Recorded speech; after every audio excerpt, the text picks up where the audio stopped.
We have, I think, in the United States, a very naive faith in law and in law enforcement.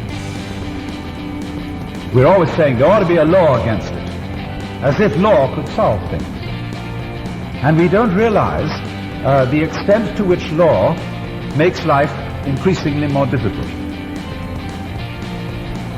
Because law is simply a process of trying to define what may be done and what may not be done. But the moment you start talking, the definitions become increasingly complicated. And lawyers love this. They live on it.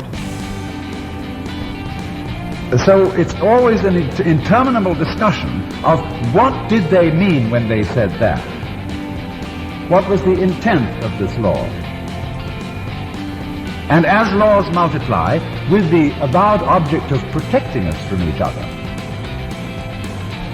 they do not so much succeed in protecting us as they do in making it impossible for us to act. And so the ultimate police state is, of course, the safe state, the security state, where everybody is checked.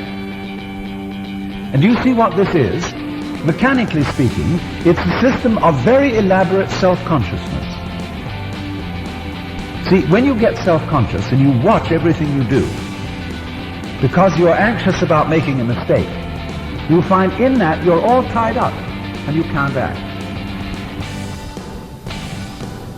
So in exactly the same way, a community of people which is always watching itself through its agents, so that in a Nazi state, there are not only the ordinary policemen on the beat, but there's a block captain for every area, and there's some kind of a sneak or a traitor who's going to inform the authorities everywhere, you see, hidden. So this community is watching itself all the time, because it's a community that doesn't trust itself.